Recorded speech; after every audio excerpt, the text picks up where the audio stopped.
Home is with you wherever that may be.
Now that we've arrived here, I would not change a thing. Knew that we'd survive here and all the goodness we would bring. Of this I sing. Everybody swimming in sunshine, everybody feeling fine. Everybody join the front line, ain't nobody left behind. Everybody swimming in sunshine, everybody feeling fine. Everybody join the front line, ain't nobody left behind. Everybody swimming.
Taking the good with the ups and downs.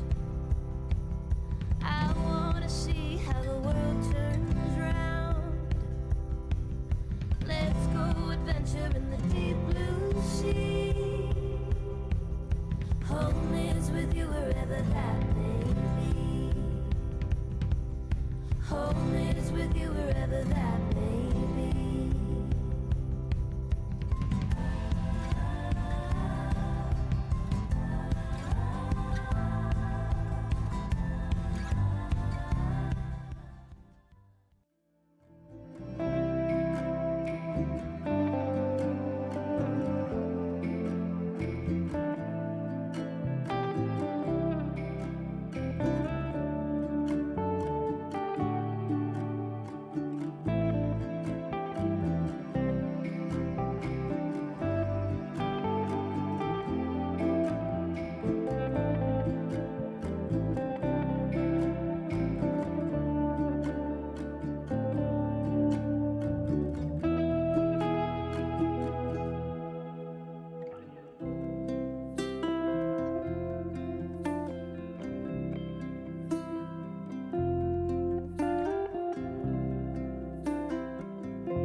Now that we've arrived here, I would not change a thing.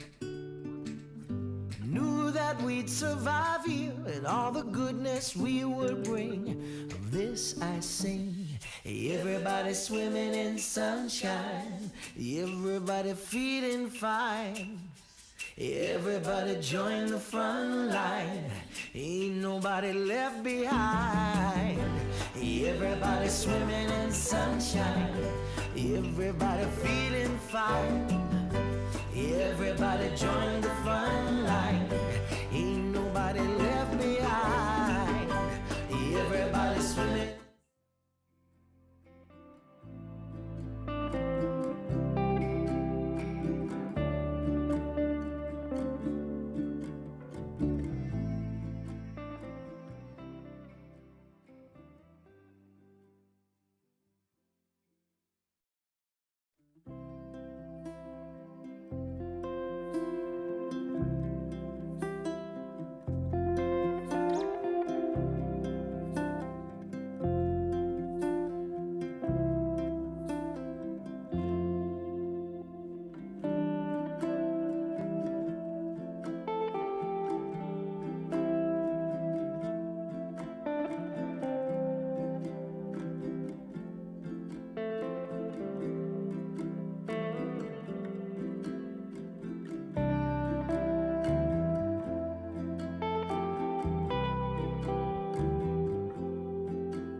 Taking the good with the ups and downs.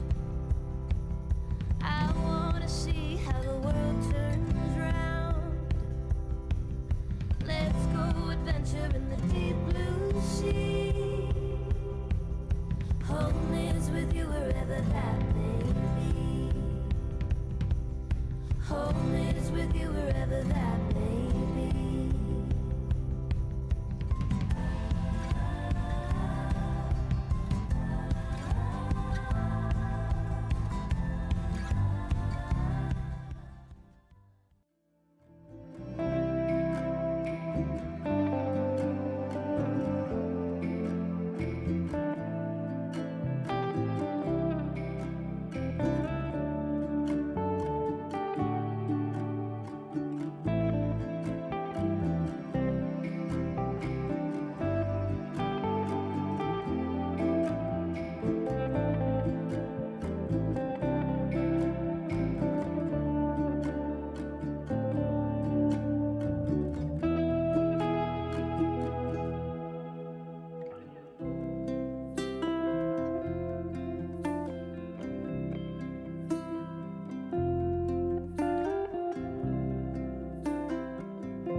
Now that we've arrived here, I would not change a thing.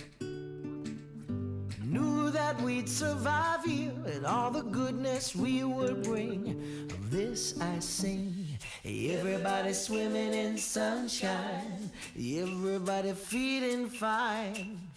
Everybody join the front line, ain't nobody left behind. Everybody swimming in sunshine, everybody feeling fine. Everybody join the front line, ain't nobody left behind. Everybody swimming.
Home is with you wherever that may be.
Now that we've arrived here, I would not change a thing.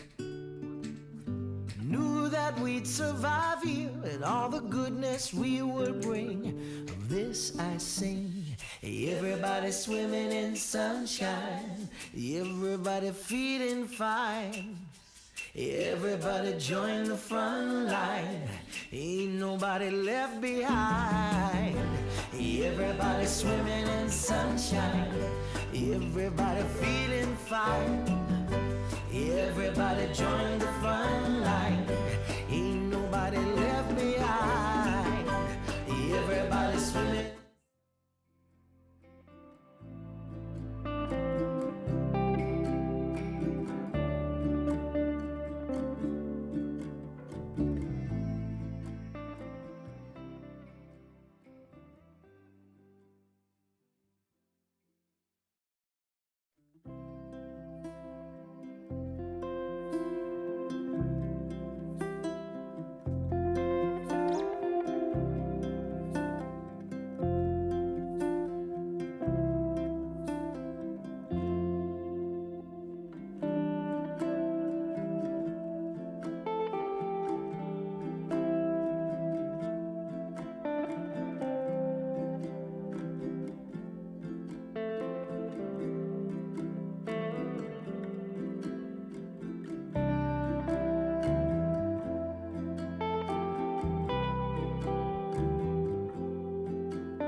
Taking the good with the ups and downs.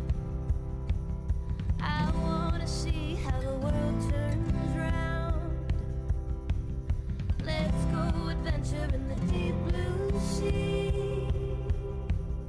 Home is with you wherever that may be. Home is with you wherever that may be.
Now that we've arrived here, I would not change a thing.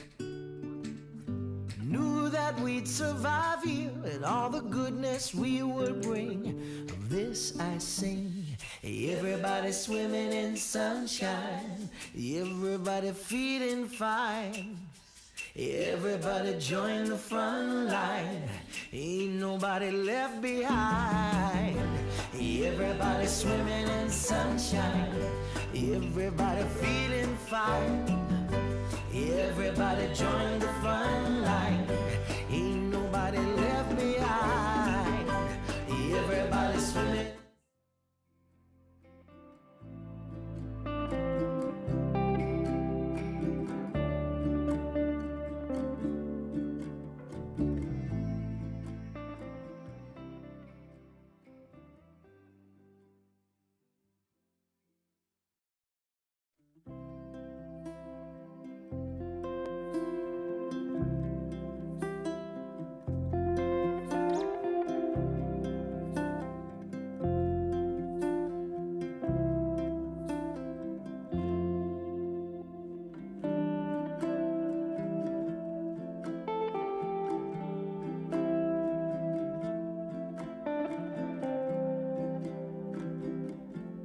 Okay, thank you.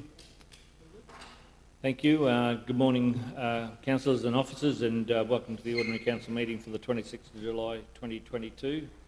Firstly, I'd like to begin with the acknowledgement to country and begin with acknowledging the traditional custodians on the land in which we meet today, the Darumbal people, and pay my respects to the elders past, present and emerging. Also extend that respect to our neighbouring Aboriginal peoples, the Barada, Cabelbarra and Yetamarala people. And also we acknowledge the Torres Strait Islander peoples who are in the Torres Straits but who live and work on Aboriginal land. And I did it again, the Gungaloo Nation people. I extend that acknowledgement to the Gungaloo Nation people. So thank you, councillors.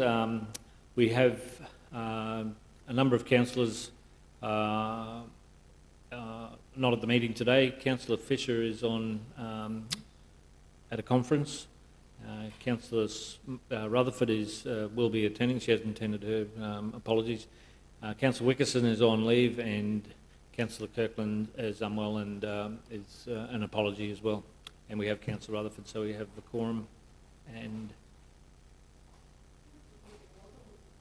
yeah, I think she was pulling out. I think she was saying that she was not feeling well. Yep. Okay, councillors. Can I seek a mover in a second with regards to confirmation from the previous minutes of the meetings held on the 12th of July and the 19th of July be confirmed as true and accurate? Thank you, Councillor Smith, and seconded Councillor Mathers. I'll put that. Those in favour, those opposed, motion's carried unanimously. Thank you. Declarations in matters of interest in matters on the agenda. Councillors, do we have any declarations? If something comes up during the course of the meeting, please let us know. Fogging up there, Councillor Smith. Yeah. No, nil business outstanding, public forums nil, and presentations of petitions nil. Leads us on to committee reports from the 9.1, the Audit and Business Improvement Committee meeting held on the 14th of July 2022. Could I seek a mover in a second with regards to the confirmation of those minutes, please? Move Councillor Latcham, seconded Councillor Smith. Councillor, any comment? I think, Mr Mayor, there's just one in there around the, if I could just Yep, you're right. around the bushfire. I'll have to bring back a bit more of an updated report to the next audit committee around the bushfire arrangement. So Peter, Alicia and Ross and myself met yesterday, and yeah, I'll present that report in the I think it's the November meeting, I think it is. Yeah, November audit committee meeting. Yep, right. Welcome, Councillor Fisher. I see you've just joined us. Thank you. Okay, so we have a mover and a second. No comments or concern on that one. We'll put that. Those in favour? Those opposed? Motion's carried unanimously. Thank you. Moving on to item 10, Councillor Delegate Reports. 10.1, leave of absence for Councillor Grant Mathers, 30th September to the 23rd of October. I'm happy to move as presented, and seconded Councillor Smith. Put that. Those in favour? Those opposed? Motion's carried, councillors. That said, I've never had that before, so we'll see what happens in that one. Moving on, councillors, 10.2, the councillor discretionary fund application of Councillor Drew Wickerson to the Apex Club of Capricornia West Incorporated. I'm happy to move as recommended. Seek a second, again, Councillor Mathers. Any comments, councillors? I'll put that. Those in favour? Opposed? Motion's carried unanimously. Thank you. That leads us into the officers' reports. 11.1, sponsorship opportunity for NCC Genetics Challenge 2024. Greg, did you speak to that, or is it? Or Wade? I think we got one. It's great. Morning, Mayor and councillors. A fairly straightforward proposal in front of you this morning, but I just did want to highlight as part of this sponsorship the massive coverage it will receive into the Americas at a bare minimum. The NCC, the Knobs Cattle Company, have run this event for a while now.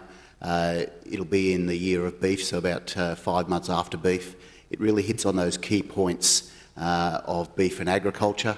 It also hits on that part where 60% of attendees is approximately 60% of attendees will be visitors. So that hits that room nights, bed coverage and hospitality side of economic development. It is an in-kind sponsorship. Always aware of the budget side of that, but I feel from a value for money, rather than just sending out a $25,000 proposal and cash out of the bank, I feel it does offer good value for money and return. As part of the sponsorship, we'll get a number of advertisements across the world.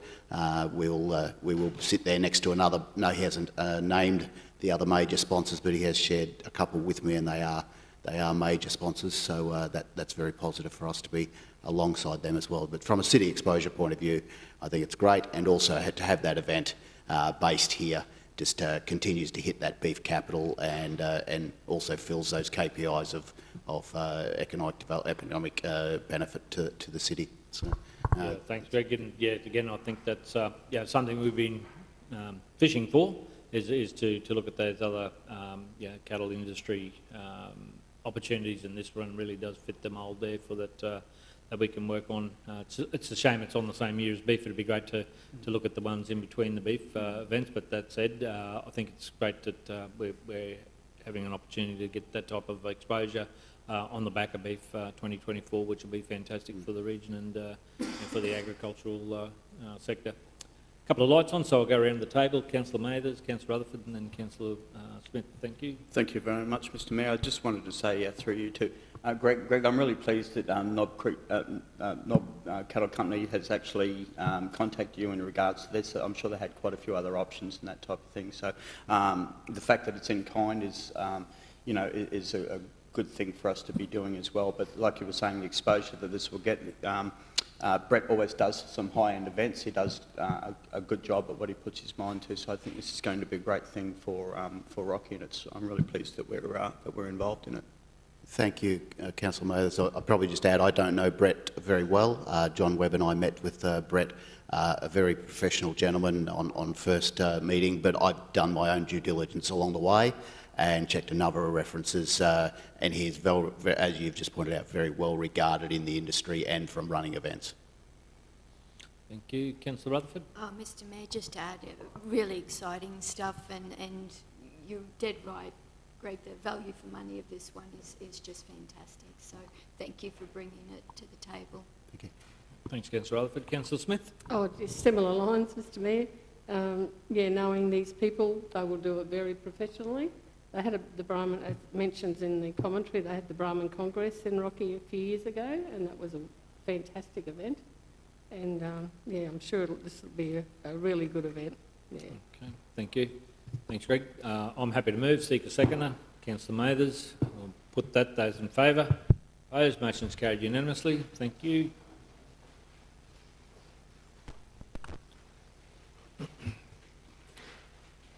Council, we'll move on to 11.2, the Mount Morgan 23rd Annual Show. I'm not sure Alicia has that one. Thank you, Alicia. Good morning, Mayor and councillors. So we've been talking about the review of the Community Assistance Program, and we've had a number of workshops, and in our last workshop we're sort of finally landing on a position. So I'm looking to bring that policy to you in the next month. In the interim though, we're holding, the Mount Morgan Show Committee is holding the Mount Morgan Show, and traditionally what we have offered them is in-kind support.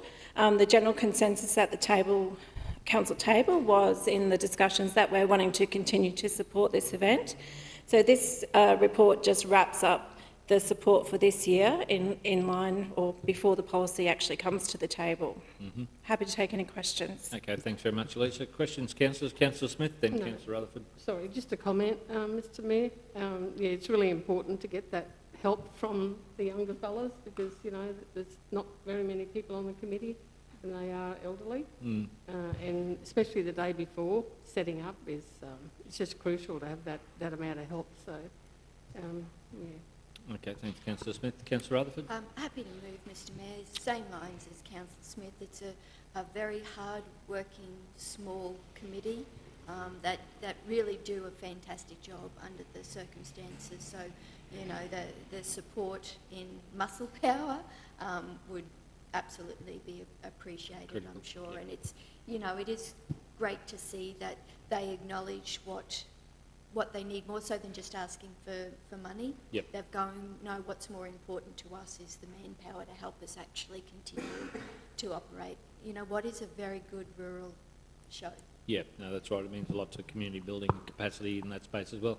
Councillor Fisher and then Councillor Mathers. Thank you, Mr Mayor. You can hear me okay? Yep. Look, I like to sort of repeat Councillor Rutherford's positive words about the Mount Morgan Show. I believe it's one of the best country shows in central Queensland. Would like to, if possible, second that, and I enjoy going and judging that show every year. But it is just what the volunteers, it is really a true country show. I hope it is another successful show for them. Thanks, Councillor Deputy Mayor. Councillor Fisher. Councillor Mathers. Thank you very much, Mr Mayor. Oh yes, sorry, I was in two minds and I've forgotten what I was going to say. Look, I think this is a really good example of why we need to revamp the CAP program and have a look, because it just goes to show in regards to, you know, groups and organisations that are out there that are trying to run events, it's not always money that they're chasing. There's different aspects, and I think we need to take that into account in the CAP program, that, you know, sometimes we might be able to go to these people and say, well, you know, is it the money you want, or is it in kind of whatever it may be, venues or services or labour? I understand it's a direct cost to council no matter which way we go, but sometimes it's more about helping the organisation with what they need more so than just money. So, yeah, happy to support it as well. Okay, thank you. There are no further questions on that one. Alicia, thank you for the report, and I think, yeah, part of that policy development is something there that credit to yourself and the team, but also the councillors for the many workshops and hours that we've spent on this one, but we'll be able to talk about that when we get it to the table. That said, no further questions. I'll put this one. Those in favour? Those opposed? Motion's carried unanimously. Thank you, councillors. We're moving on to 11.3, the Regional Arts Development Fund 2021-22 Round 2 funding recommendations. Mark, thank you. Morning. Yes, this is the Regional Arts Development Fund 2021-2022 Round 2 funding recommendations from the RADF Committee. 6 applications were received, and of these 6 applications, 2 were deemed ineligible as they did not meet RADF criteria. The remaining 4 eligible applications were presented to the committee for assessment, and the committee has recommended all 4 for funding support. The 4 are listed in the report, and I'm happy to... Thanks very much, Mark. Councillor Smith, question? Or just a comment, Mr Mayor. All good projects, but I just wondered, you know, with the first one, that it's going to be released on YouTube, if we could just get a notification when it's coming on YouTube so we can watch it, because a lot of these things we don't see the result of them. And they're both like fairly new, those first two. I've never heard of them before. And it says, the first one says it's going to be released on YouTube on a weekly basis and promoted via social media and local media outlets. But I thought in case we missed that, it'd be good to watch it on YouTube. Okay. Mark? The first application, the Blue Eagle Productions one, to be filmed in Mount Morgan, has 10 episodes, and yeah, we can make sure that we, through the See It Live social media, we can promote that. Okay, thank you. We'll just send that through to the councillors as well, John. It'll be Thank very you. exciting to watch what they film in Mount Morgan. Because It will be. Plenty of good, be good footage there. Yep. Look forward to it. I'm not sure who had their lights on first. I'll go Councillor Rutherford, then Councillor Mathers. Mr Mayor, I'm a little concerned about the first one, in that it has the word comedy in it. And comedy is often, particularly in Australian terms, taking the mickey out of someone or something. There's no script here, there's nothing, and I would hate to think that we're contributing money for something that could be taking the mickey out of a section of our community, wherever that happens to be. And it's not that I'm against it. I think it's fabulous. I think it's fabulous that someone's doing something in Mount Morgan. I just hope that it's for the right reasons and not the wrong reasons. And that worries me a little. Mark may be able to clarify. Yeah, that for so us. I've managed to have a good chat with the producer. The series is, the comedic element is character-based, so it's going to follow two bumbling detectives as they chase a criminal around Mount Morgan. They'll use that to showcase local attractions and historic sites. I have clarified this is not going to be the base humour where we take the mickey out of Mount Morgan or Mount Morgan residents. Absolutely not. The comedic element is focused on the two detectives being a little bit incompetent. So it's kind of like Wellington Paranormal. I think that was the inspiration for it, and it uses that to showcase Mount Morgan. The lead actors from Mount Morgan, they've done documentaries in Mount Morgan before, and they quite like the place. Yep. So. And that's absolutely fantastic, Mr Mayor. I just, and thank you to Mark for doing what would have been a very, very hasty phone call I called before the meeting. That's why I was a little late to try and get that Get some information. info. Yeah. So Mark's done a very, very good job to get that so quickly. So thank you. No, that's good. Good question, Councillor. I think it's important we need to understand those things before. Sometimes they could go a little bit pear-shaped if that's not the intent of what the funding was for. Councillor Mathers. Thanks very much, Mr Mayor. Just through you to Mark, if that's okay. Good morning, Mark. How are you? Good, thanks. Mark, just wanted to know, with the RADF, I haven't had too much to do with it, so I was hoping you could maybe explain maybe the matrix or the methodology behind it.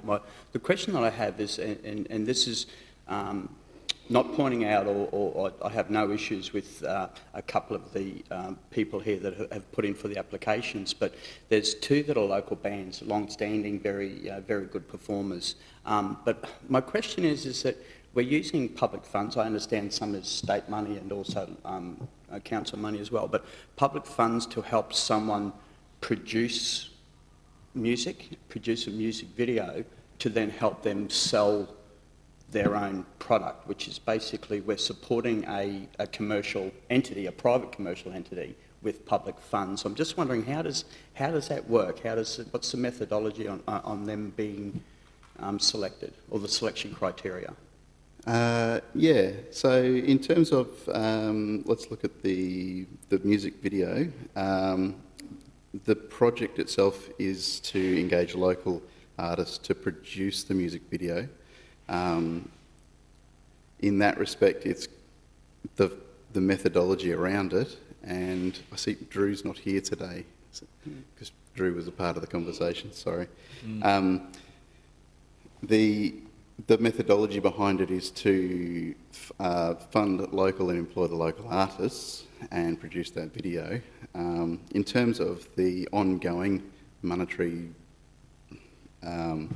income that they might earn from the video, it's quite hard to quantify.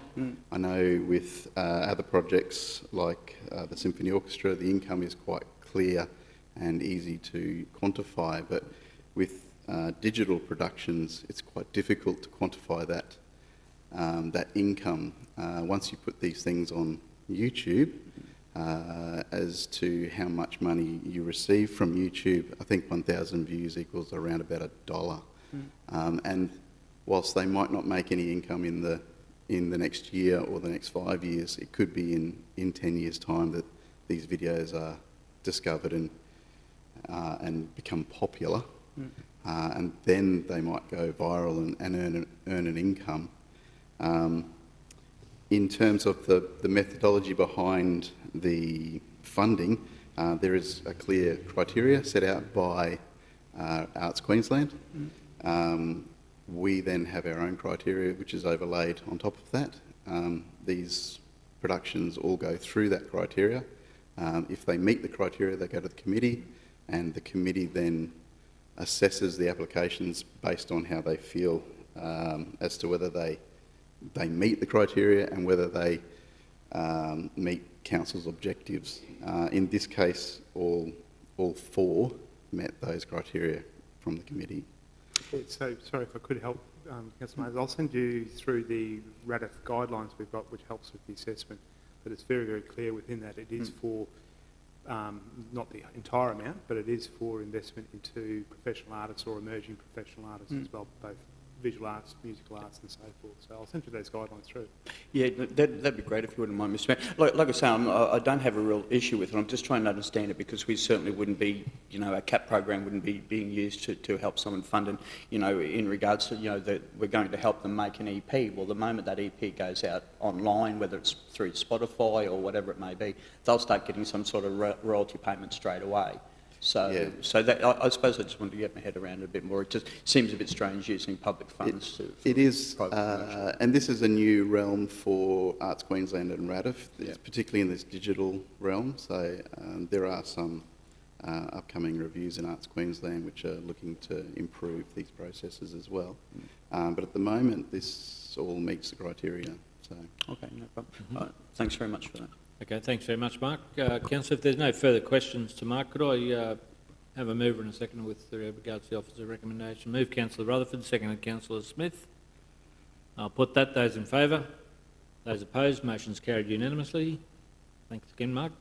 We're now moving on to an exciting project and one that's really going to put a spring in the step of a lot of the Mount Morganites, and a project there that we're really looking forward to hearing the detail in it, and then moving out to some community consultation on it, which is 11.4, the presentation of Mount Morgan Aquatic Centre redevelopment concept design. So,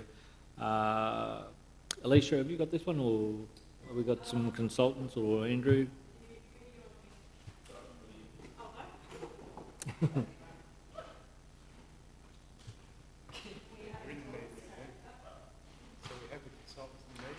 Okay, councillors, there's consultants. I'll let Alicia introduce them. I'll hand over to you, Alicia. Thank you. Thanks, Mr Mayor. So, just casting our mind back, we've been successful in terms of grant funding for this pool precinct, and so this was on very high-level concepts that were done in-house, but it was really driven from the need to renew the aquatic centre because of the difficulties in that. So now, sort of moving along, we've engaged consultants, and they're online with us today and will take us through those options. But they've given us 4 concepts to review. Now, councillors, the first 3 were initially received, and then the 4th is kind of after feedback from officers. So the 4th option is recommended for council's approval. Now, just going through the difference in some of the options and why the 4th option was actually approved. So the first one you will see, with option 4, you will see the fence line before the squash courts. So initially when we had high-level concepts, the demolition of the squash courts and to make a wide open space for the whole precinct was sort of in sort of the plan. Now, because we don't have any short-term plans, and when I say short-term, so for plans to redevelop that part of the squash courts in the next sort of 5 years, that, as well as having some local interest in hiring that building, we're looking to actually keep the squash courts in place, so not demolish them, and do a bit of refurbishment and hopefully have that building activated. So that's one. Also, one of the concepts put the wet play on top of the wading pool that's existing there, and sort of it was my feeling, having been through young children, that you needed to have both. So you'll see that option 4 separates both the wet play and the wading pool. In terms of that wet play, just based on the feedback, particularly from facilities, in terms of what's the best one to manage, it's the push button type solution, so that it comes on when it's used and then turns back off when it's not. So that sort of is the preference for the wet play area.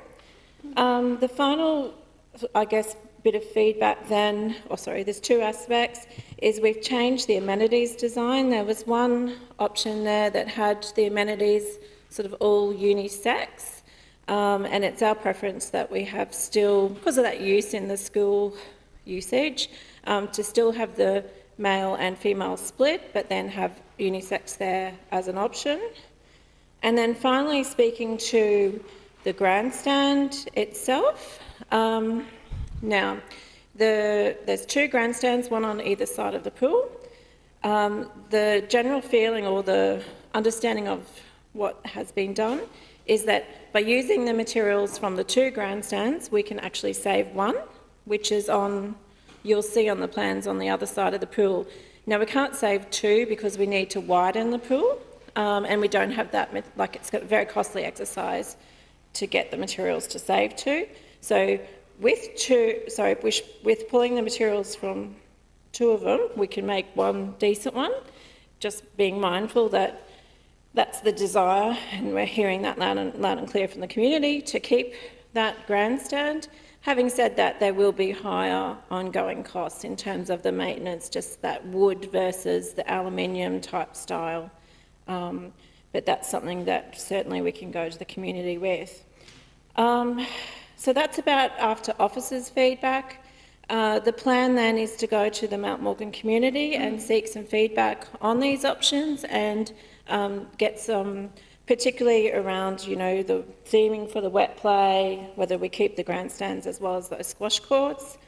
And I'm happy to take any questions. And what would you like the consultants to do? Andrew, do you want them to present anything or just listen? I think. Yep. Okay. Just before we go, I've got a question, Councillor Smith. Councillor Smith, do you want a question? Yeah, it was just in the commentary, Alicia, I think they were talking about option 4. Yep. And it said the water play is located outside the fenced area, and I can't see that. I can see there's a fence. I think. Yeah, that has changed, hopefully. Because I thought, putting a wet play outside for the vandals wouldn't be a good idea. But it does say that in the commentary. I didn't put what... Of the report, Councillor? Yeah. Okay.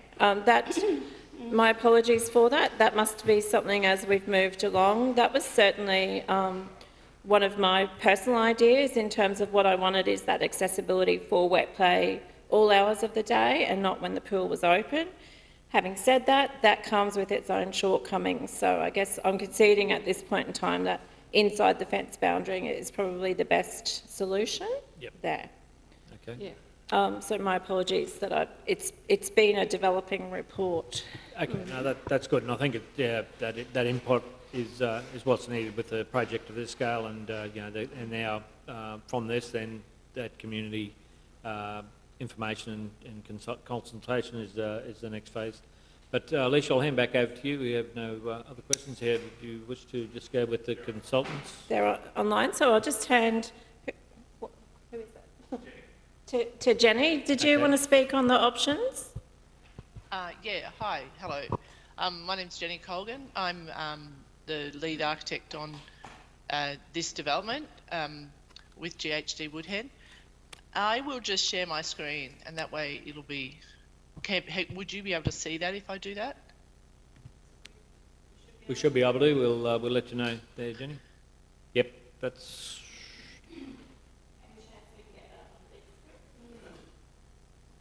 So this is option 1. Can you see that now?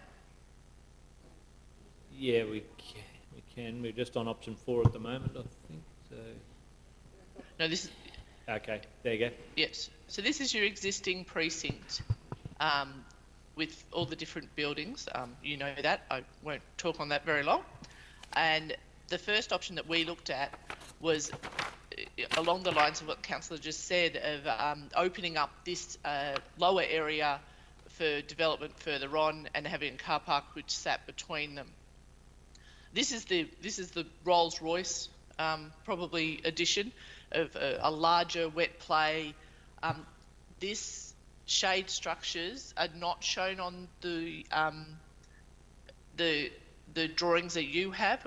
It was omitted, and it's just a off-the-shelf item to give some shade near the wet play area. But this pushes everything to the north of to the top of the site. So that was our first option. This is the form of the amenities building, which I believe is the preferred option in option 4 because it's more in keeping with how the heritage buildings are across the way, etc. And this can be developed so it's not looking unusual in the area. Was our thinking. Option 2 is closer to where we've got to. We kept the 8-lane pool in a similar location to the pool now, but just wider. Amenities building, new wet play on top of the existing small pool, and keeping the existing grandstand. This just refurbishes your existing car park but then brings it up to standard with some disabled parks, etc. Option 2 also had a simplified building structure, which we can come back to. You can give us some guidance whether or not the first option is the preferred or if it's just a straight gable structure. They're very similar in cost.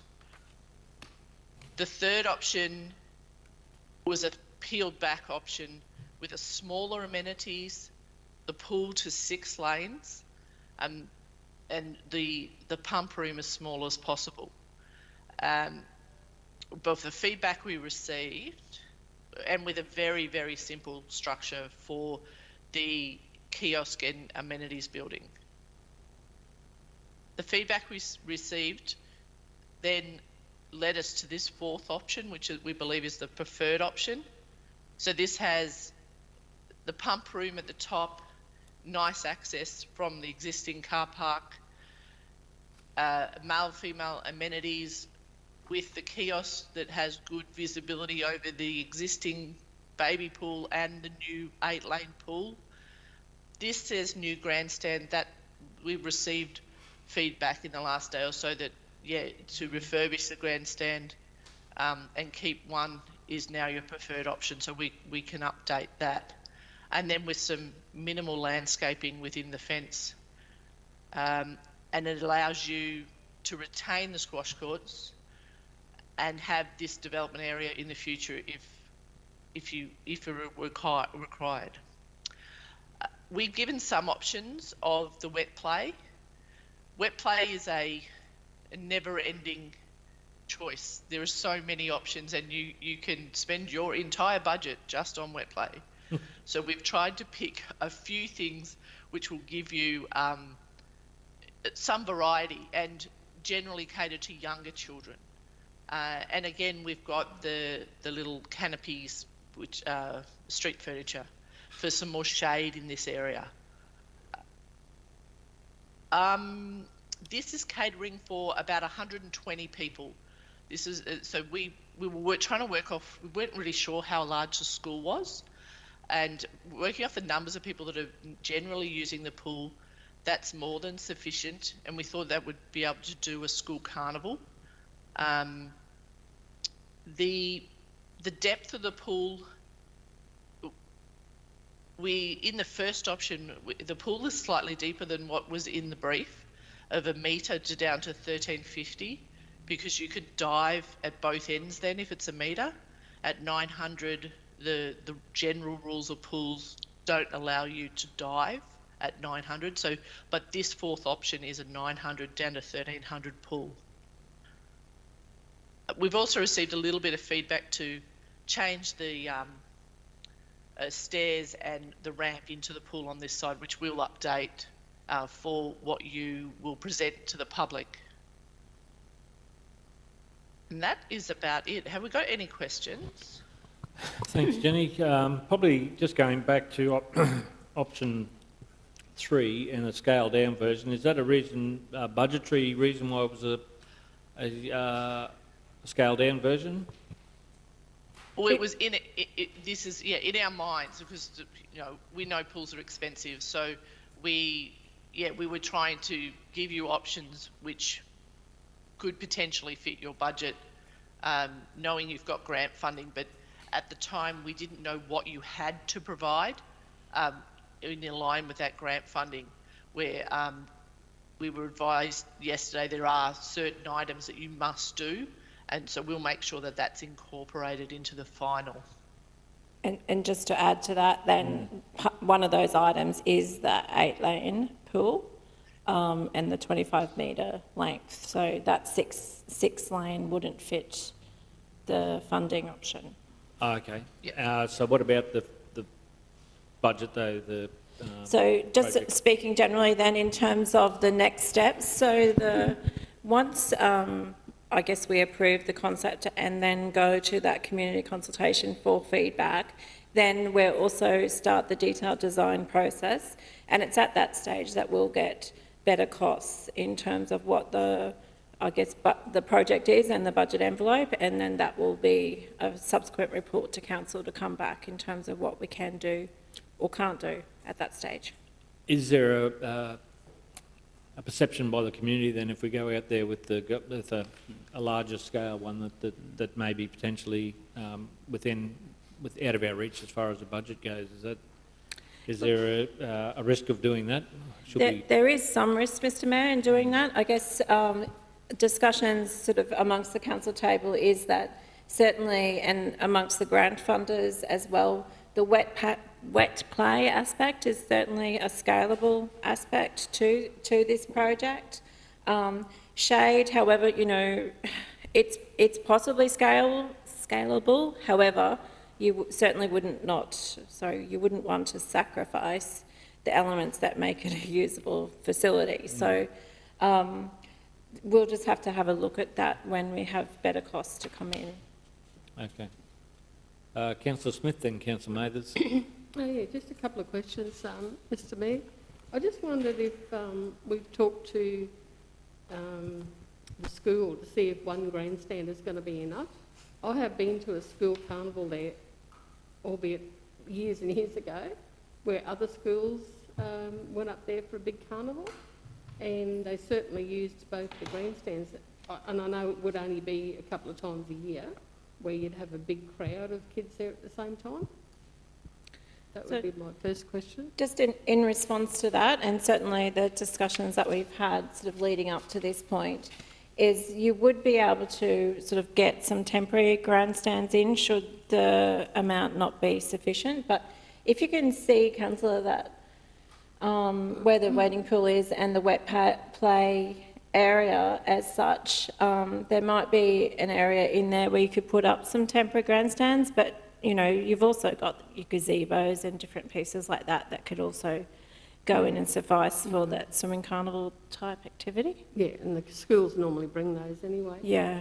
The second one was, and I noticed it was said that the wet play is more or less catering to the little kids. I'd like to see the bigger kids accommodated as well. And I was looking at what they've chosen, and I just wondered if a slide would be, and it's probably, you know, budget-wise, but a slide the same as they've got over Southside, wet play, would be a good addition instead of some of those others where you just stand under and get wet. Yeah, I'm not sure. I think my understanding is the slide, and Councillor Rutherford, you're probably better across this, but the slide you need to have an amount of depth to be able to slide into because of the water and slipperiness, lifeguard to monitor it. which adds lifeguard issues. Yeah. Yep. Councillor Rutherford, did you have better experience? You're talking about the south side.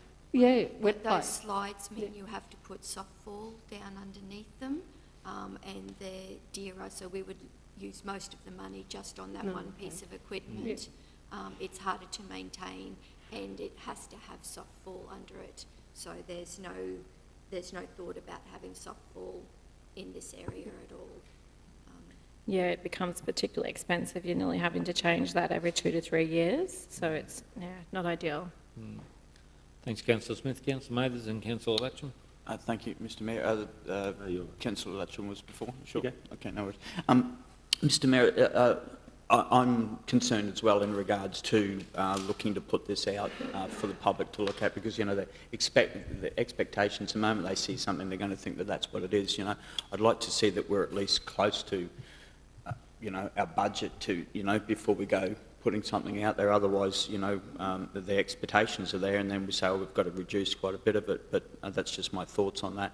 In regards to the very first option, option one, where it's all been moved up to the, southwest or west-southwest part of the site, pushed up there. I understand the mentality behind that, but what I look at there is we've got to dig the existing pool out, so there's already half the size hole already dug to expand it to put this bigger pool in, versus having to dig out the old pool, fill it, do all the earthworks, and then dig another hole up the top. So I think it makes a lot more sense for us to be putting the pool where the existing one already is. Thank you. Councillor Latcham. Thanks, Mr Mayor.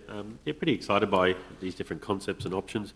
I guess my preference is along the lines of option 4, but my question is there any consideration to like an area for parties and groups and birthday parties, and where community would come in and use it, like barbecue facilities? Would that happen in the covered area that's up there at the top? Is that what they're envisaging, or it'd be good to be able to access groups to have access to it, to have parties there? So that covered area, do you mean the up the top? So it's a good point, Councillor. So that wide area up the top, that's the existing pool. That's the shell of the old pool. So that is actually out of scope and nothing happening. Not right at the top one, where it's the equipment room, pool equipment room, and then it's got covered area to the left-hand side. Yeah, not to my knowledge. Andrew, did you have any other feedback on that sort of party area? Yeah, I'll give you the microphone, okay? Sorry, there has been no further consideration for other shade structures and party areas. I think, based on the model at South Rocky, I think it's the preference. I think is that the tenant there supplies all the food. So I think that might be a similar option here with the lease. Okay, well, the second part of that question is, if budget's a real concern, can they cut back on the car parking? 54 is a lot of car parks. Definitely. So the actual scope that's in the agreement is just to resurface and formalise. So just put some line marking. So the extent shown there is probably over and above what we anticipated originally. Yeah, and last question, if I may. With the car parking itself, given that you've got families and they've got kids and they're opening doors up, and was there any concern? I know there's regulation size car parks, but was there any consideration to a little bit wider car park spaces? it would be built to standard, so yeah. I don't know exactly numbers that would, of cars daily that would be there, but yeah, certainly with consideration to disabled access near the front access, and the others are, I suppose, standard size 2.5 metre car parks. Okay, thank you. Councillor Mathers, another question? Oh, thanks very much, Mr Mayor. Just wanted to clarify what Alicia was just saying, if that's right. So, Alicia, you're saying that pump area up the top there, that's actually where the existing pool is now, is that correct? No, so that little wide triangular... Oh, okay, that's the undercover pool that's already there. Oh, I've got you, all right. Yeah, so where the pool is where the existing pool is? That's correct. Yeah, okay, thank you. Yep. Thank you. Councillor Rutherford? Mr Mayor, I'm really quite excited, and I thank the officers for, I guess, listening to the discussions and pushing that, particularly with the saving of one of the grandstands. And, you know, I think this goes a long way to meeting the community's expectations, and it's a really good compromise. Councillor Smith, there is no space for a second grandstand, so, you know, that's one of the issues we have, is trying to fit everything on site. And remembering that we're building a pool for the future as well, not just now.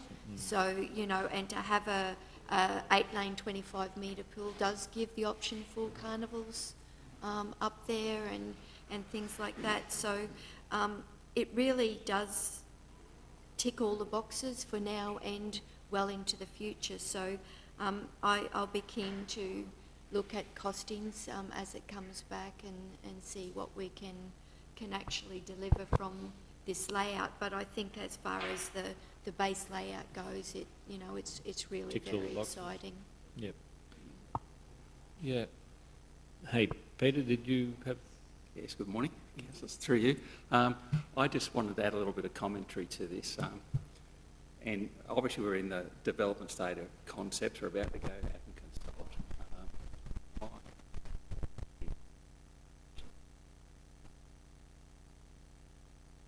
And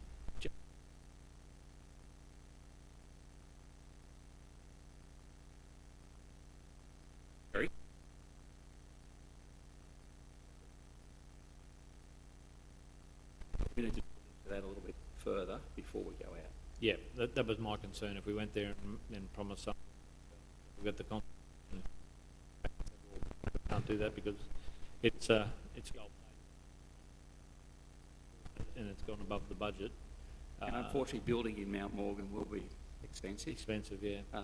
And the current cost escalations that I'm dealing with on some other projects, I just think we need to make certain before we go and talk to the community, because as was said by, I think, the architect, I heard say is, if you start adding things, wet play, slide, it doesn't matter what you add, you won't get it within budget. No, that's right. Okay, councillors, I'm seeing a lot of nods in that space. I think it's better to be well informed before we go out with the concept to the community without having any understanding of the budget ability. Councillor Fisher and then Councillor Smith. Councillor Fisher. Thank you, Mr Mayor. I'm glad that Peter raised that, because I had that on one of my questions I wanted to ask, was that this is going to sort of keep to the budget and not have any unexpected cost rises in the process. The other one was, it was one that I've always been fairly conscious on, that it follows the best practice for actually water conservation as well. We're going, there is still that expectation, even though the pipeline's going to Mount Morgan, that we need to make it as water-wise as possible and not have that perception of water being wasted up into that community. So that was the question. Has that been thought of and in the design, and also the use of the equipment?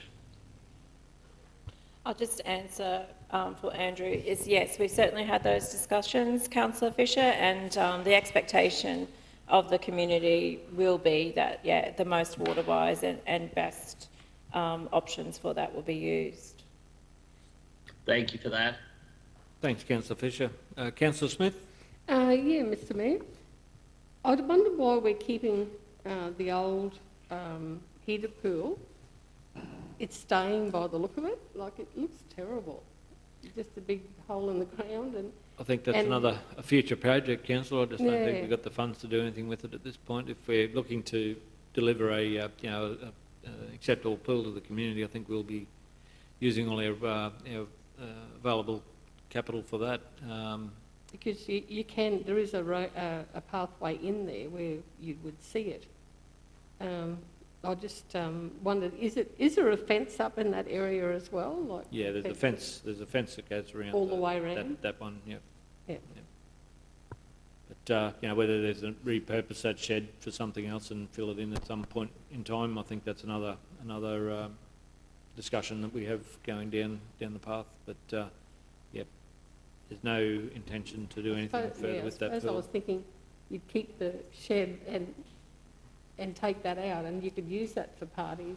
Yeah, I'm not sure, but that's still another step forward. I think we focus on this project and deliver that before we move on to adding more to our plate. Mr Mayor, I've just put a bit of an addition to the resolution recommendations there.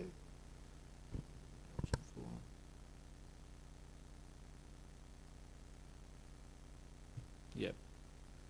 Okay, Councillor, if there are no further questions. Or Mr Mayor, could you read those out? Yeah, that the council endorse option 4 with the inclusion of the refurbished grandstand, and that a further estimate be undertaken to ensure the project's within budget prior to progressing with consultation with the Mount Morgan community. Did you get that, Neil? Yes, thank you, Mr Mayor. Okay. I support that. Okay. Councillor Rutherford, would you like to move? Yes, I would. Thank Move you. Councillor Rutherford. Do we have a second? Councillor Smith. I'll put that. Those in favour? Those opposed? Motion's carried unanimously. Thank you, councillors, and thank you, officers, and thank you, Jenny, for your presentation. Thank you. Okay, we move on to 11.6. Nope, 11.5, the annual policy review, purchase policy, acquisition of goods and services. 11.5, sorry. Yep. Thanks, Megan. Good morning, Mr Mayor and councillors. The purpose of today's report is to present for council's consideration a revised purchasing policy for acquisition of goods and services. Under section 198 of the local government regulation, council is required to adopt a policy that includes the principles regarding its procurement practices and sound contracting principles. Under the same section of the regulation, we're required to review this policy annually and adopted by council. So just to run through some of the changes that have been made. So unfortunately, due to the extensive formatting changes, in the attachments we've provided a clean copy of the revised policy as well as the current policy for your review. Just to provide an overview of those changes, they were generally reformatting the policy to more clearly identify the sound contracting principles and also council's considerations in respect of each principle. Identifying that council is operating under the default contracting principles under the regulation. References are made to asset disposal and the exceptions under the regulation. We've also included some additional considerations with regards to environmental protection to better align with council's sustainability strategy, and there's been other minor terminology and documents reference updates in the definition section as well. But I'm happy to take any questions on the report. Councillors, questions? Councillor Rutherford? Mr Mayor, I understand that the marked up document might have been very marked up, but it would have given us an opportunity to try and go from one document to the other was extremely difficult to work out what changes were made. So my question sort of is, were those other things not addressed in the past policy? So through the chair, I suppose we've we haven't changed the intent of the policy. We've just better aligned. Looking at the current policy, it provides a list of items and statements that we make in terms of how we're meeting those sound contracting principles. But some of those duplicate in that they actually relate to another sound contracting principle. So what I've tried to do is actually group them so it better identifies the 5 sound contracting principles and how we're actually meeting each of those. So a lot of the track changing, unfortunately, was because items were removed and moved around within the same document. So it looked like they'd been deleted, but we'd actually moved them up further because they sat under one of the sound contracting principles. They were interrelated, but in the current policy, they're not linked. They're just a list of, I suppose, bullet points. So it's probably more we further elaborated on that rather than changing any of the current intent. Makes it difficult when you haven't got one to work off.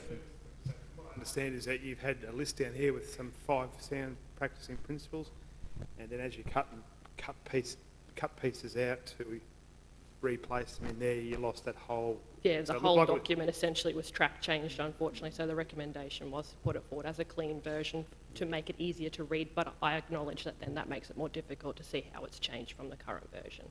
Yeah. Okay. Yeah, I'm not sure we've got a whole lot of choice with this one, Mr. Mayor. We have to have a policy there. Yeah. So, and if this is what's being presented as the, the... Evan, is there a way that we can maybe look at them before, in the future, look at them before so we can get an idea of...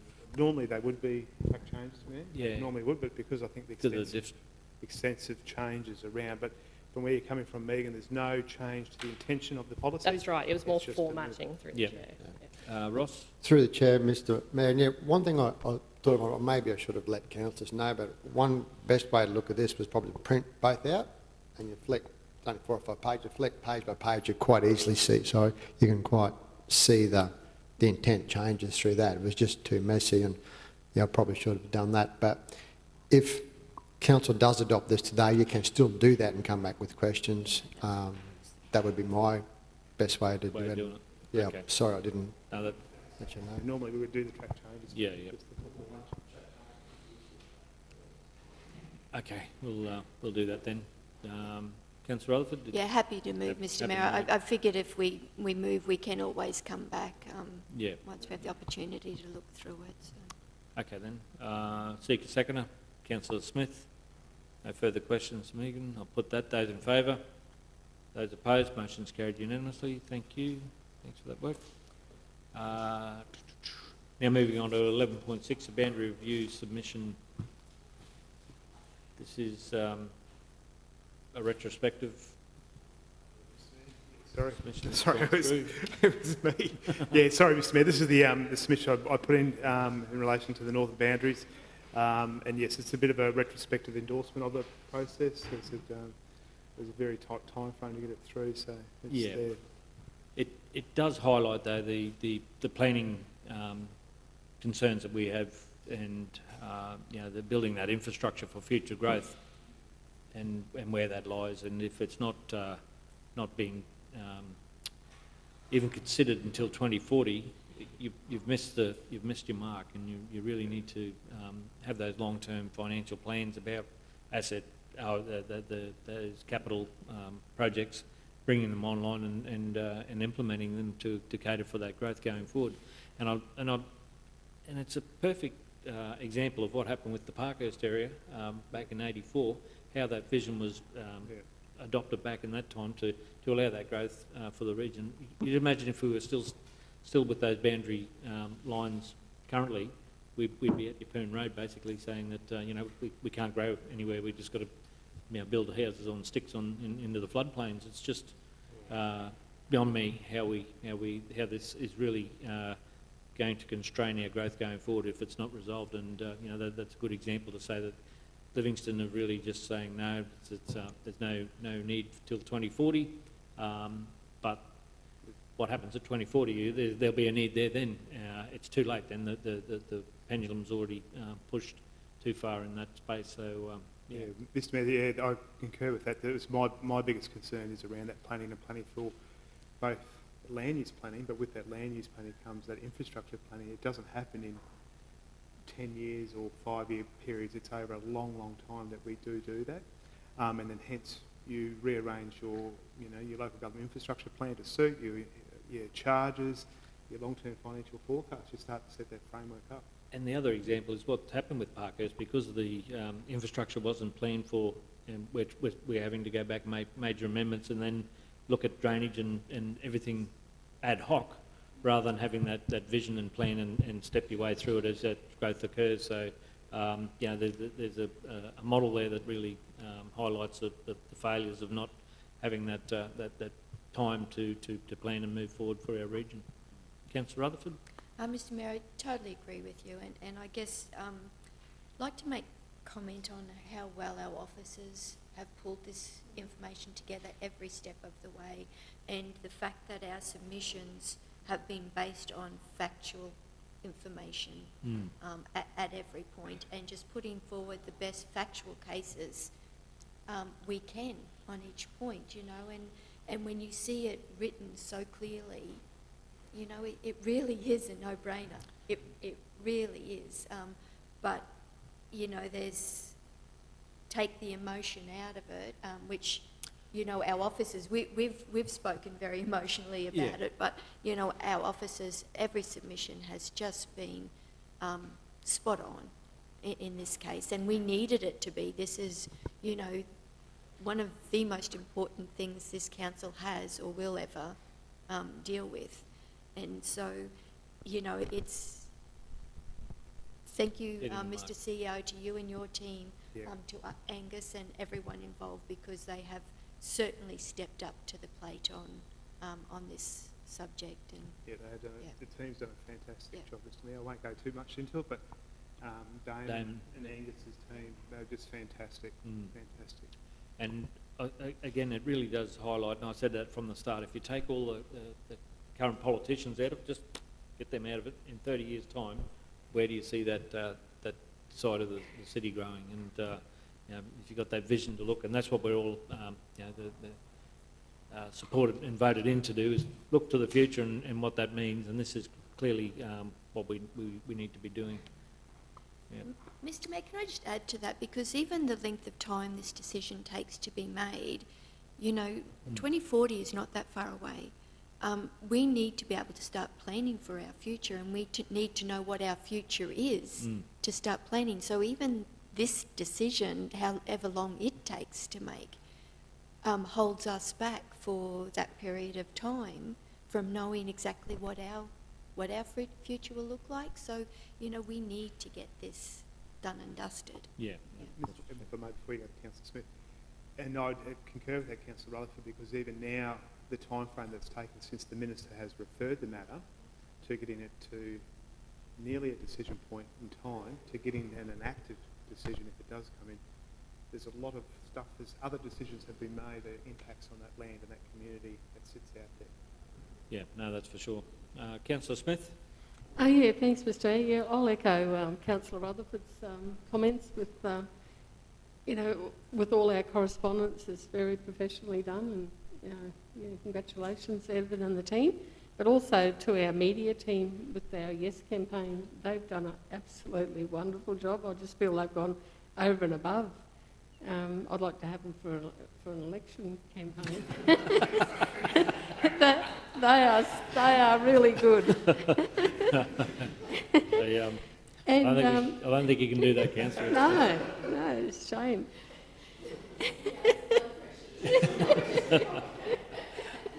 But no, you're right. It has been a real team effort, and the ball's squarely in the minister's court now, and we're hopeful that there'll be a sensible outcome in this decision making.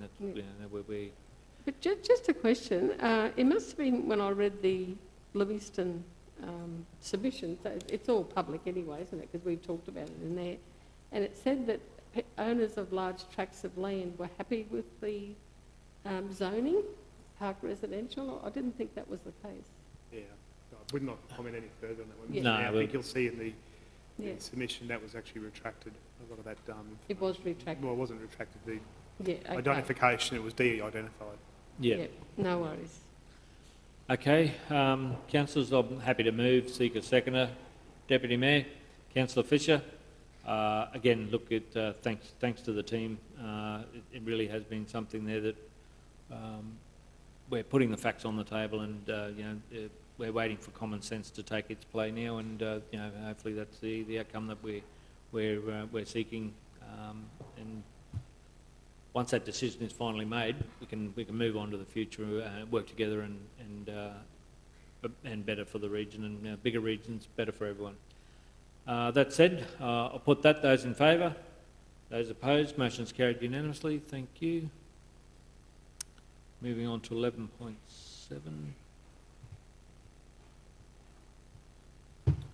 The whole of council corporate performance report period for the ending the June 2022. Ross, thank you.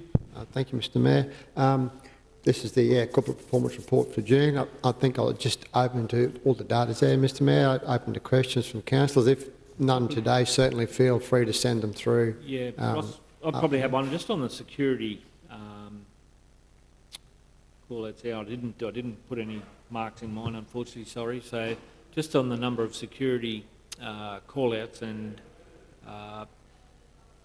what were they in relation to, basically, and is that something somebody's monitoring? Because I'm not sure what. I'll flick that to Alicia. That one. So that's in the facilities unit, I think, in that report, Mr Mayor. So there for all different sorts of things, alarms going off, and incidents, police incidents. We might call our security guys into that. So yes, it is being monitored, and it's probably fair to say that the weekend that we had just last weekend, was crazy in terms of call-outs. So there's no doubt that, we're having trouble on that front. I think we used to employ security at one point on a regular basis. I'm just not sure whether we need to talk about that if we're calling more regularly. Do you mean in-house Yeah, security? I think that we used to do it for the riverbank. riverbank. We used to do it in-house. No, we never did it in-house. We actually had that contracted arrangement. It's always been a contract arrangement. Yeah. Which is still the case. Yeah. Just interested on those numbers there. I'd be curious to find out what the costs and we'll look at that. Whether it's something we need to have more oversight on. Sorry, councillors, other questions? Councillor Rutherford. Thanks, Mr Mayor. It's on the venue attendance and venues days in use, and I must be reading it wrong, I think, so if someone could explain it to me. So if we look at venue days in use, for instance, it's the showgrounds, and it says 355. That's more than the days in the year. So yeah, no, that's because what happens is they account for, if someone is bumping out and bumping in on the same day, that's 2 days, councillor. It's just the way they account for that. Okay, so yeah. But it would still say that the show. Well, it's not giving us the information of when the showground is, how often it's actually being used, because how often are you getting crossovers of bump in and bump out, and how many days is the showground sitting empty? So that's a different stat, I suppose, in terms of, because, we've talked about it at the council table as well, available days, because a lot of these events are particularly around weekends as such. So we can have a look at those stats, councillor. Yeah, I think that's probably what we need to know, is that, how many days is it being used and how many days is it sitting empty? Is it more like, though, how many weekends it's sitting empty versus how many weekends it's being used? Or are you wanting to look at every possible day? Oh, well, let's start with weekends. That's a start. And I know it's probably harder midweek. And then there was just one more, which was right at the start, and just to see whether it's a typo. On the days lost to injury, it has 21 to 22 FY days lost cumulative, and then straight underneath 21, 22 days lost cumulative. Green line and red line. So, can we pull that up, Karen? Is that possible? Yeah, see here, days lost to injury, and see the legend, so the green line and the red line. What's the difference between the two? Okay. Is the year typed wrong? Yeah, what that difference is the red line includes injuries that happened before the year, so they're continuing injuries. And the green line are injuries that happened this year, the cumulative number of days. So those days have happened before, like they were injuries that happened before the financial year. In the red line, the green line, just injuries that happened this year. From January to June, basically, of 2021, 22? Yeah, from July, 1st of July 21, Okay. Yep. the all right. previous injuries. Okay, thanks, Councillor Rutherford. Councillor Smith? Yeah, thanks, Mr Mayor. This is under procurement and logistics, and I just can't, it's got page 5 of that report, I think. It's just talking about all the contracts awarded, and I just wondered, 15077, it says demolition and asbestos removal for residential dwelling at 111 West Street. And I've just never heard of that one before. JAL demolitions, 42,000. We might have to take that one on note, Councillor. I haven't seen anyone Yeah, okay. getting detail on that one, sorry. And just down in the next block, the 14978, talking about the Heritage Village back of house screening fence, decision not to award. I thought that was the major part of that first upgrade, was the screening fence for the back of house. And I just wondered what's happening with that. Not sure, Alicia. Have you I'll got- have to take that question Take on that one notice, on too. Councillor. Yeah, I haven't it's heard. in red. Yeah, so it's Yeah, no, I haven't heard anything about that one. Yeah, okay, thank you. Probably one though, Ross, and probably through to Alicia, just the library memberships. The target's at 44% of SLQ. I'm not sure, the Queensland local governments? It's 44%, is that their target, or just we're down a fair bit on those numbers there? Is there more to do with the campaign to... So, yeah, we may have to do something, but I sort of have asked questions myself just about those numbers dropping off. I'm just trying to find it. But that's because once upon a time you used to be a member, or they continue to record you as a member no matter how long, whereas now they're only recording active members, which is the reason for some of those dropping off. Mm. So find it. Okay, we might have a look at that one, whether we need to do some... And Councillor campaigning. Kirkland sent through some questions. Yeah, Yep. Mr Mayor, I'll stand them around to the offices Okay. to respond. Righto. Councillor, if there are no further questions to that report, it's great to have that report. It's giving us that information, which is helps us answer to the community. So, could I seek a mover and a seconder? Move Councillor Latcham, seconder Councillor Smith. Put that. Those in favour. Those opposed. Motion's carried. Thank you.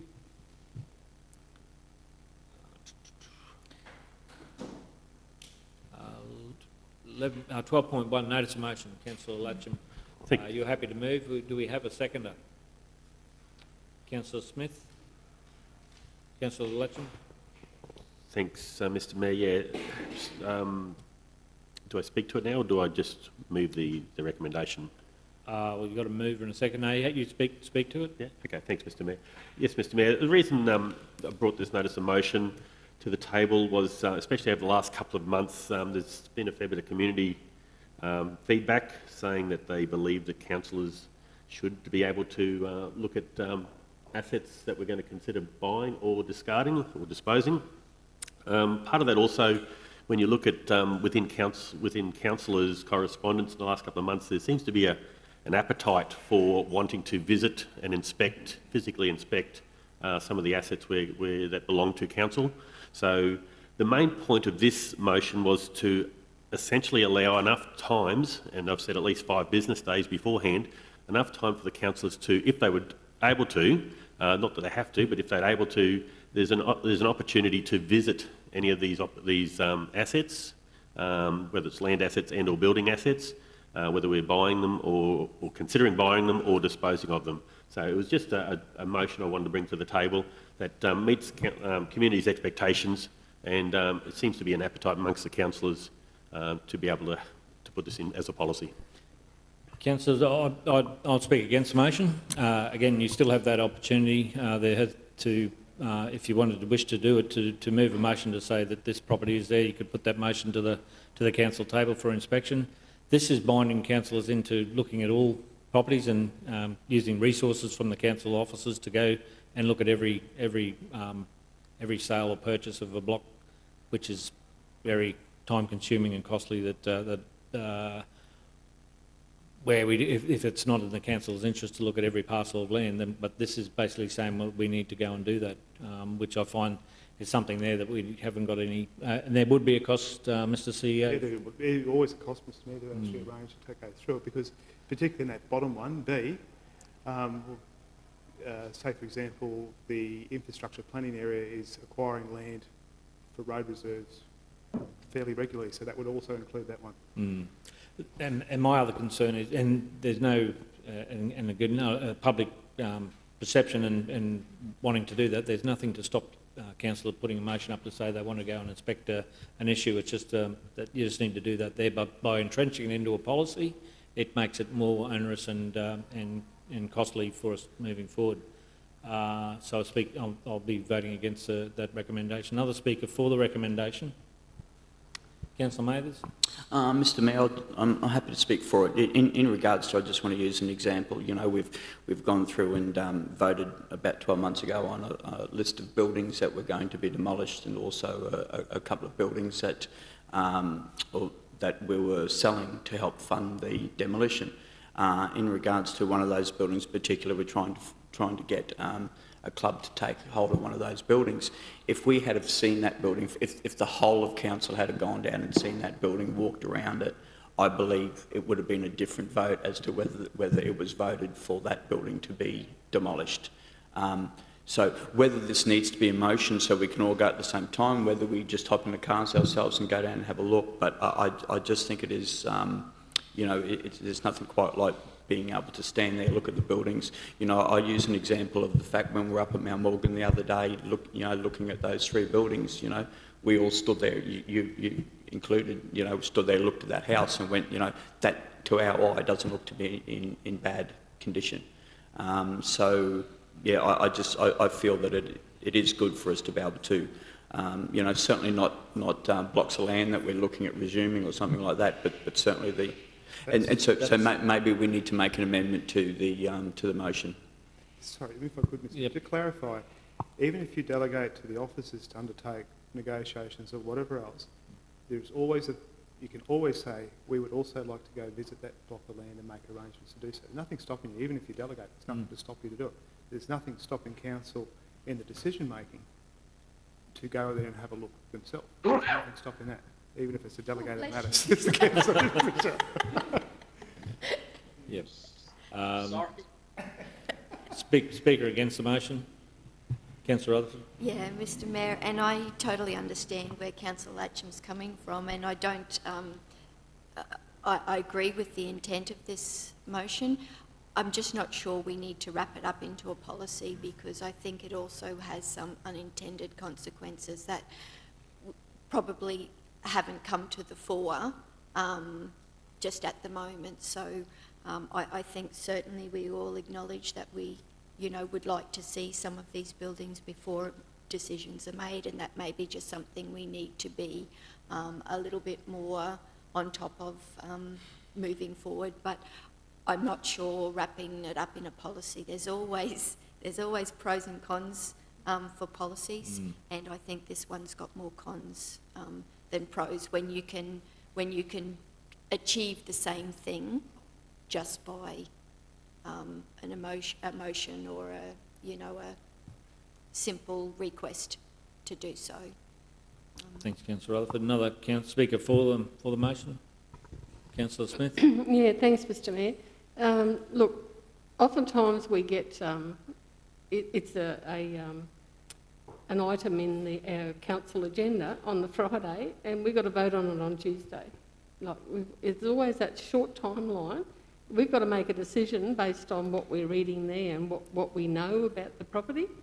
But with what Evan said about looking at all bits of land that we've got to acquire, we don't need to look at that. And probably number B needs to just be tweaked a little bit to say being important acquisitions. No, it's that's subjective. That's subjective, Councillor Smith. What's important to someone is important to somebody else. Yeah, okay. Well, I totally agree with it because, there's been a lot of discussion about the list of buildings that are being demolished. I haven't seen most of them, or some of them, and we're voting to get rid of them, and then people say, well, why in the hell are you knocking down buildings that we could be renting out or helping with the housing problem that we've got at the moment, etc., etc. So, yeah, totally agree with the notice of motion. Mr Mayor, there is nothing stopping council on the weekend or over that period of time, the Friday or Saturday, Sunday, Monday, from looking at the property themselves. There's nothing stopping the council on the Tuesday there to say, have the matter lay on the table pending an inspection, have the matter negotiated and arrange an inspection. There's nothing stopping that from occurring. You don't have to make a decision on that council meeting. It's your decision. So that's just some advice. Thanks, Mr CEO. Another speaker against the motion?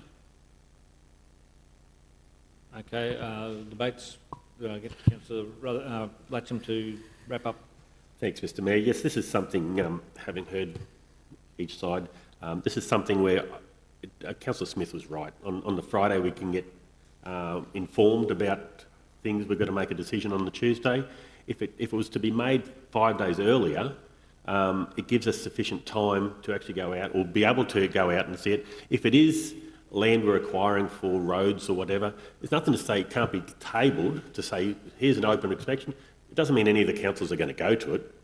There's obviously, we're going to make a decision what we think is more important in the community's interests, and we'll make a decision based on the fact that we've given enough time to make a transparent decision to have a look at the property concerned. So I'm speaking for it, and I hope I have the support of the table. Thank you. Okay, councillors, there's no speakers further against the motion. The movers wrapped it up. I'll put the motion. Those in favour? Those opposed? It's a tied vote, and I'll use my casting vote to not support the motion. Motion's lost. Councillors, again, I highlight the need not to wrap that up in a policy. Councillors have the ability to be able to move motions to inspect properties at any time, and also have the ability to go and look at properties individually. But if you want the officers and the rest of the councillors there, then you just move the motion to say that you wish to have that property inspected. But locking up into a motion where there's a cost to the council going forward, and not having an understanding about what those costs are going forward could be unknown for the council moving forward. Councillor Smith? Yeah, can I just ask a question? Why is it cost to council? Because the officers are at work anyway. So why is it an extra cost just to go and have a look at something? The second line there, council, we've got to go and have a look at every acquisition. Yeah, but we're not bringing in anybody else, and the paying officers. anybody else. No, well, that's what the recommendation of the policy. The officers are there anyway. There is a cost to making arrangements on every single building disposal or asset disposal and acquisition. There is a cost there. That's fine if council want it. That's always fine, but just recognise that. Okay, councillors, the confidential matter to be dealt with legal report in closed session. recommend that the meeting be closed to the public to discuss the following item, which are considered confidential in accordance with section 254J3 of the Local Government Regulations 2012 for the reasons indicated. Legal Matters Report from the 1st of April 2022 to the 30th of June 2022. Could I seek a mover and a seconder? Moved Councillor Mathers, seconder Councillor Smith. I'll put that. Those in favour? Those opposed? Motion's carried. I'll now seek a mover and a seconder that we move into closed session. I'm happy to move. Seek a seconder. Councillor Mathers. I'll put that. Those in favour? Those opposed? Motion's carried unanimously. Thank you.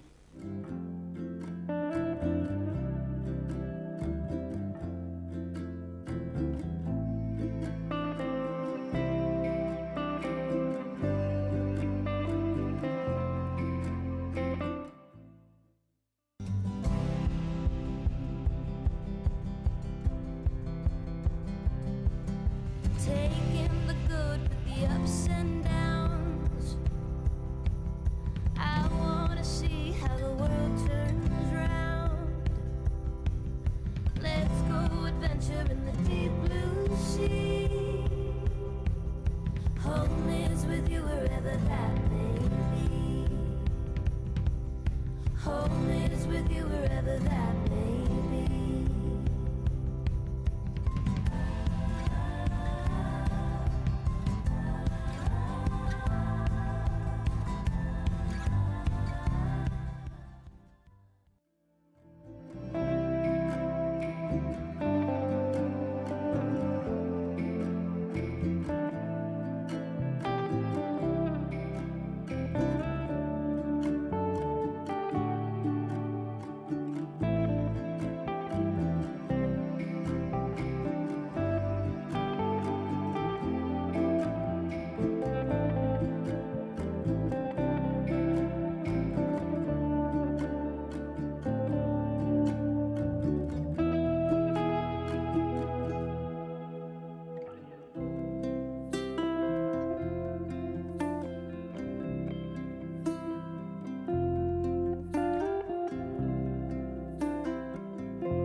Legal Matters Report containing this and the updates on legal matters reports in the Rockhampton Regional Council of 30th of June 2022 be received.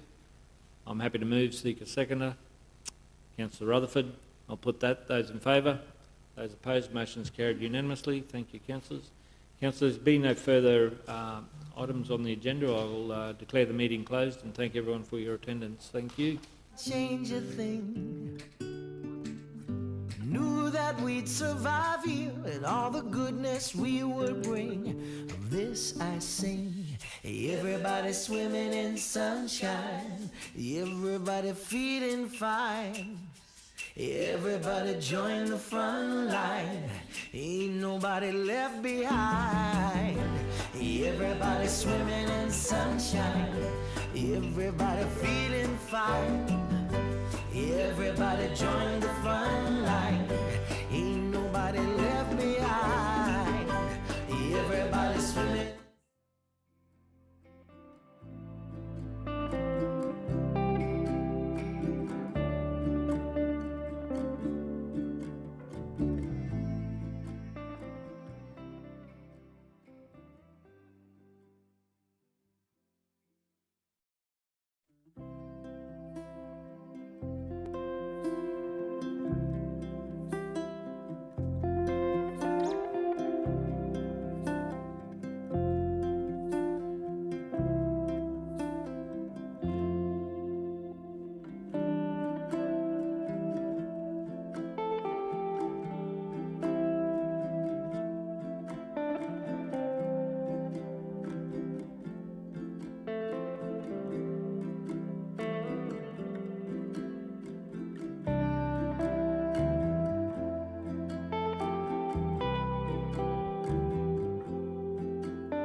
adventure in the deep blue sea. Home is with you wherever that may be. Home is with you wherever that may be.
Now that we've arrived here, I would not change a thing. Knew that we'd survive here and all the goodness we would bring. Of this I sing. Everybody swimming in sunshine, everybody feeling fine. Everybody join the front line, ain't nobody left behind. Everybody swimming in sunshine, everybody feeling fine. Everybody join the front line, ain't nobody left behind. Everybody swimming.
Taking the good with the ups and downs.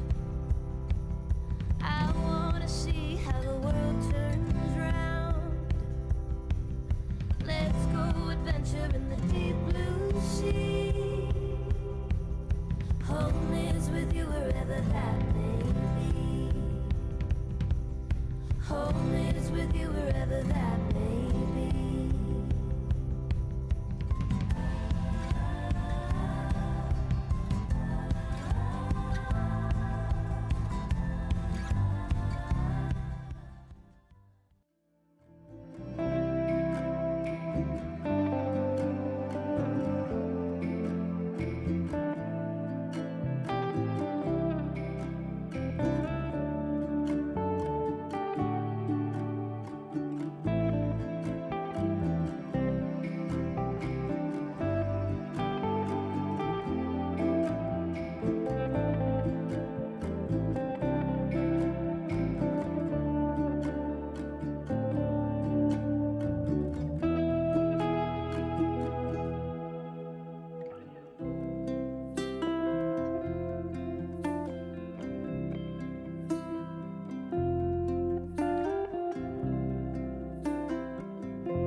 Now that we've arrived here, I would not change a thing.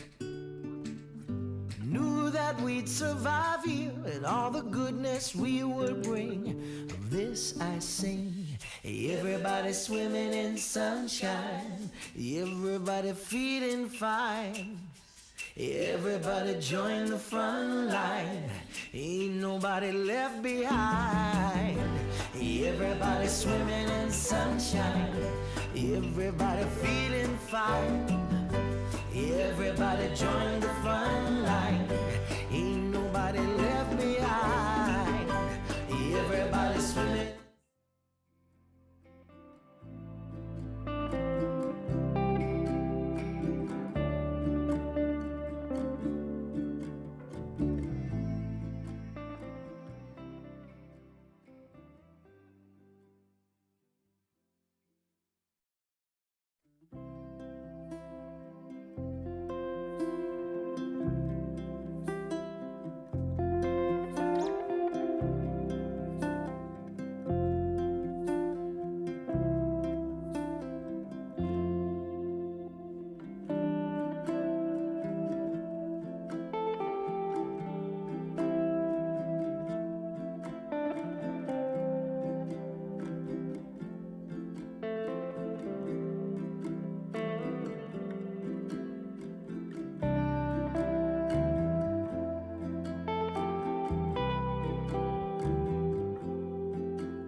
Taking the good with the ups and downs.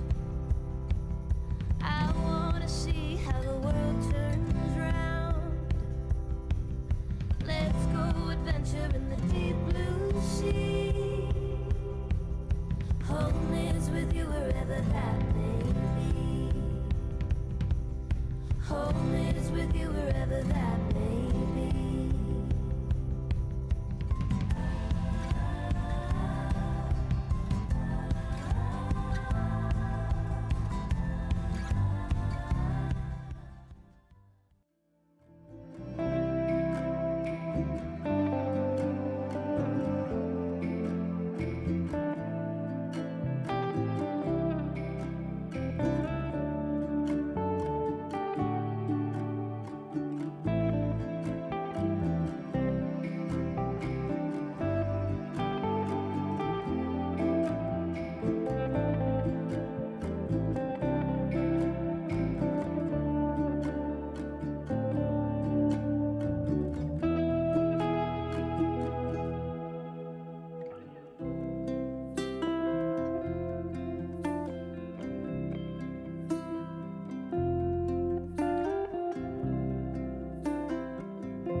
Now that we've arrived here, I would not change a thing. Knew that we'd survive here and all the goodness we would bring. Of this I sing. Everybody swimming in sunshine, everybody feeling fine. Everybody join the front line, ain't nobody left behind. Everybody swimming in sunshine, everybody feeling fine. Everybody join the front line, ain't nobody left behind. Everybody swimming.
ups and downs. I wanna see how the world turns round. Let's go adventure in the deep blue sea. Home is with you wherever that may be. Home is with you wherever that may be.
Now that we've arrived here, I would not change a thing. Knew that we'd survive here and all the goodness we would bring. Of this I sing. Everybody swimming in sunshine. Everybody feeling fine. Everybody join the front line. Ain't nobody left behind. Everybody swimming in sunshine. Everybody feeling fine. Everybody join the front line. Ain't nobody left behind. Everybody swimming.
Taking the good with the ups and downs. I wanna see how the world turns round.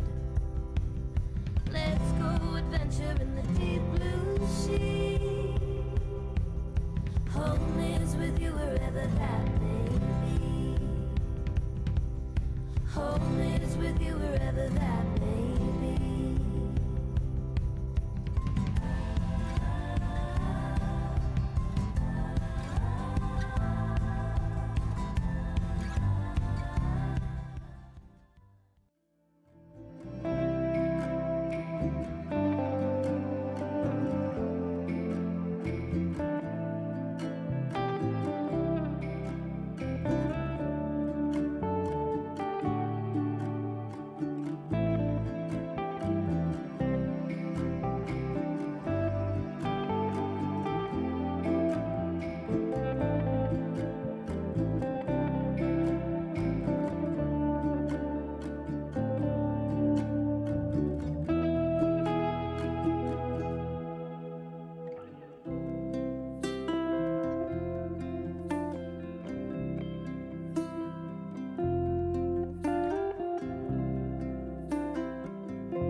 Now that we've arrived here, I would not change a thing.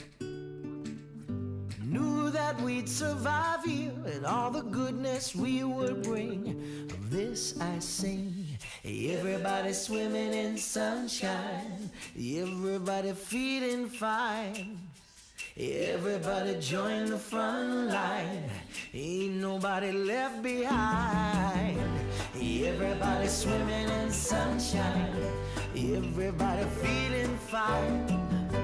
Everybody join the front line, ain't nobody left behind. Everybody swimming.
Taking the good with the ups and downs.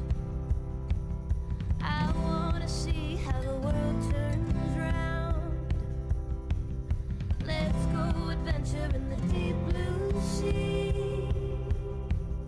Home is with you wherever that may be.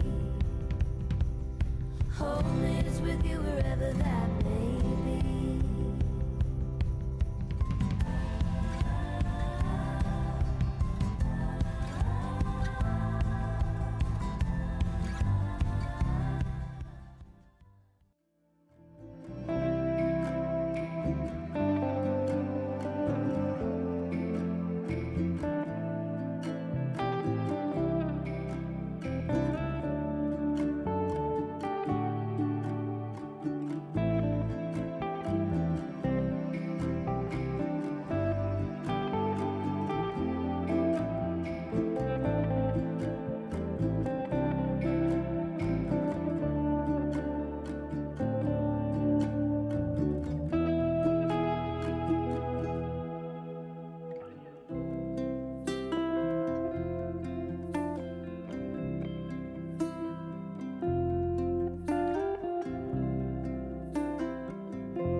Now that we've arrived here, I would not change a thing. Knew that we'd survive here and all the goodness we would bring. Of this I sing. Everybody swimming in sunshine, everybody feeling fine. Everybody join the front line, ain't nobody left behind. Everybody swimming in sunshine, everybody feeling fine. Everybody join the front line, ain't nobody left behind. Everybody swimming.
the ups and downs.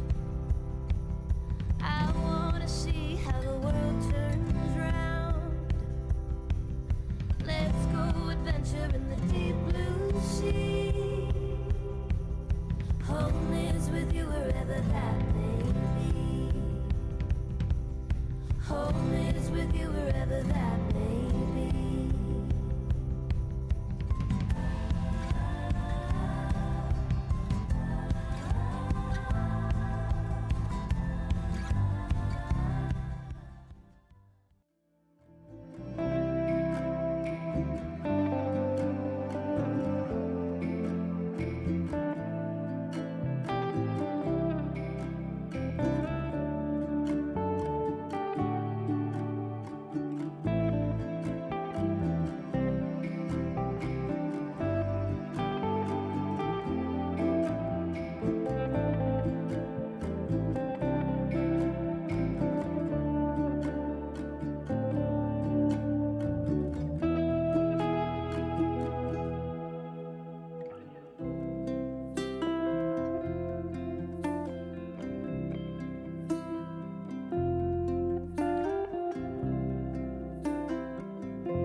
Now that we've arrived here, I would not change a thing.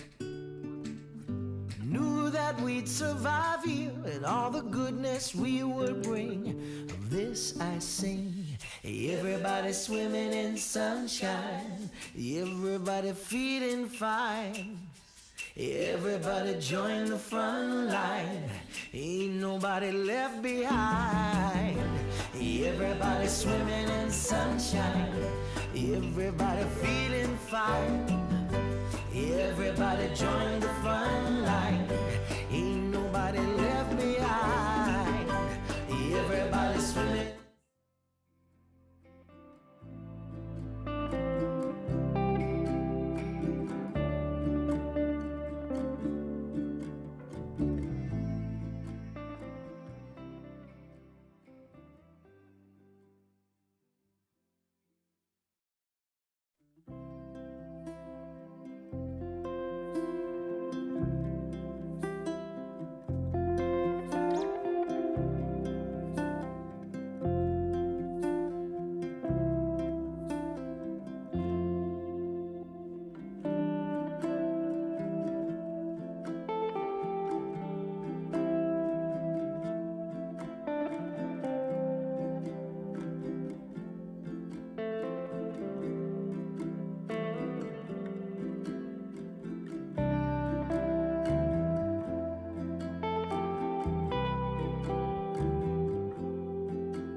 Taking the good with the ups and downs.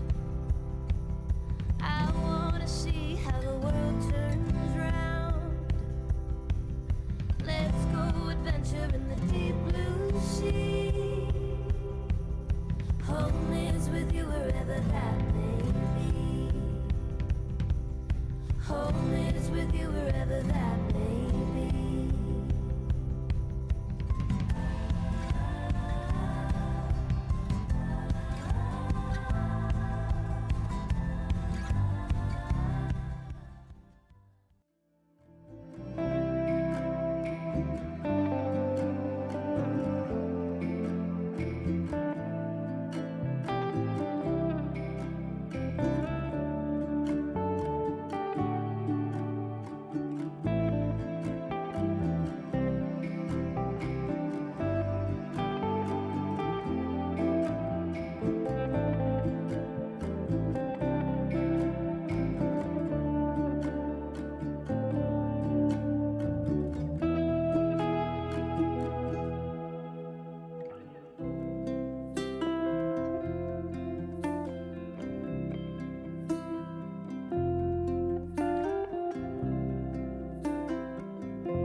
that we've arrived here, I would not change a thing.